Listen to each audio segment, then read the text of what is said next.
What should we ask the tarot today? I have my Ask the Tarot Love and Abundance Edition Oracle deck that I designed myself. There is a link in my bio to all of the decks that I use, and this particular deck is in digital version only at this moment. But in the meantime, what should we ask the tarot today? Am I on their mind? So Spirit, for the viewer, may we have a look at the person that the viewer is thinking of. Are they also on that person's mind? What do we need to know, please? What do we need to know about if they are on that person's mind?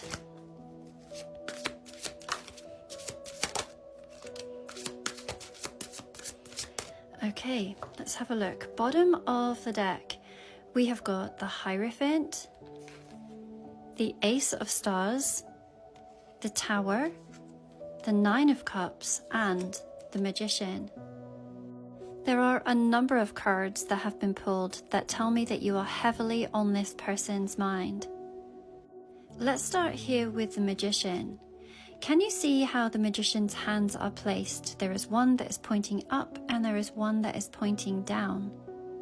Absolutely everything within tarot has a symbolic meaning, and this is meaning as above, so below. The as above is talking about the higher realms, such as thoughts, dreams, and astral travel. To me, the Magician is very much a card that speaks of connection, very much shown with this infinity symbol. You may be able to pick up on each other's thoughts, feelings, and energies. Do you see how the energy is flowing from their fingertips? It is very potent energy. I would say that you are never far from their thoughts. My reason for saying that is we see this baton. In a traditional deck, you would see it looking almost like a candlestick with a flame at both ends. Have you ever heard of that saying, that you are burning the candle at both ends? The cups here are representing love, the star here representing hopes, dreams, wishes. We have the candle here representing desires, and then the crystal here that in a traditional deck would be representing swords, suggesting thought. In a similar fashion, if we look at the Hierophant, we can see all of these symbols above their head.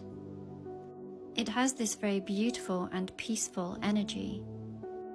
A few of the symbols here are also very telling. For instance, we have the Star of David, and we can see that there is this upwards triangle, and that represents divine masculine energy, and the downward facing triangle of divine femininity. We have the yin and the yang, and we have these beautiful strands of energy that have always reminded me of the 12 strands of DNA, that as we go through the ascension process, changes within our body. This being is also in a very meditative pose, again suggesting that the two of you are able to pick up on each other telepathically through meditation, through prayer, and through higher states of consciousness. The Nine of Cups is absolutely beautiful within this deck. Once again, we are seeing that there is a being sitting in this meditative pose. The tree behind almost looking like it is coming from her crown chakra. The Nine of Cups is traditionally a card that speaks of personal wish fulfillment. So this person is believing that you are their wish fulfillment, that you have many attributes and much to offer. We can see these beautiful lilies, and lilies, when we talk about the symbolism, are often a symbol of resurrection. At nighttime, lilies, they close up their petals, and in the morning when the sunlight hits them, they then reopen. So there could be something about you that renews or revives this person. Or this could be them thinking about having a renewal with you within this relationship. To me, these three cards are suggesting that they are trying to connect energetically, And if you have been feeling like they are thinking about you, then I would say that you are picking up on their energy. We have the Tower, which is often speaking about a massive shift or change. And just a moment ago, we had talked about the crown chakra, and here is that crown, suggesting that they may have had a massive awakening and certain realizations.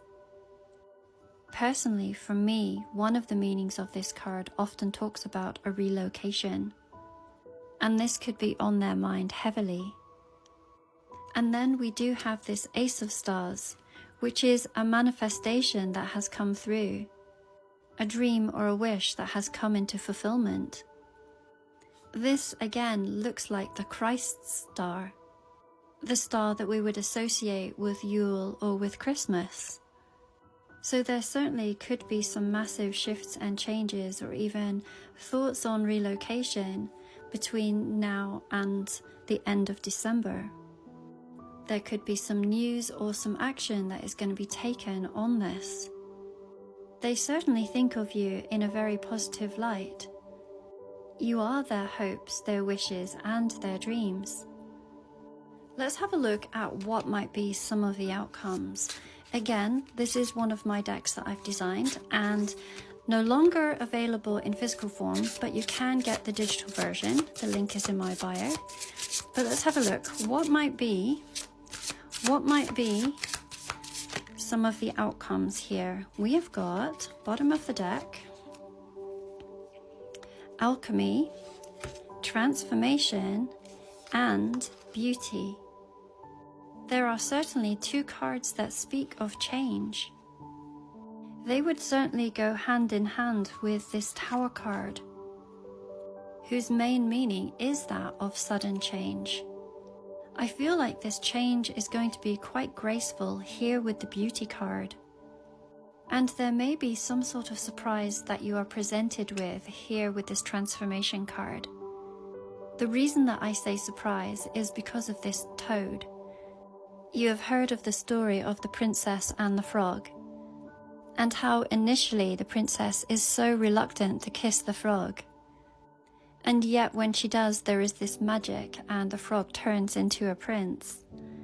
Now, of course, I'm not saying that you're going to be kissing any frogs, but there could be a certain circumstance or situation that you may not yet have fully seen. Or indeed, perhaps this is them. And that this option or this shift or this change is going to be very beautiful. The Alchemy card is also saying something very similar. This is a card that speaks of adaptability. Alchemy is the change, such as when Jesus turned the water into wine. So this is a card that can often be seen as miracles. Of course, it has got me really curious, and we'll have to reevaluate this at the end of the month and see what shifts and changes have happened. As always, this is a collective reading, and therefore it is not meant to resonate with everyone. So please always listen to your own intuition as to whether this reading is for you. As far as private readings go, I have about 4 private readings available for a sneak peek into 2025, where we look month by month at what to expect for the coming year. And you can find a link to those and to these beautiful cards within my bio.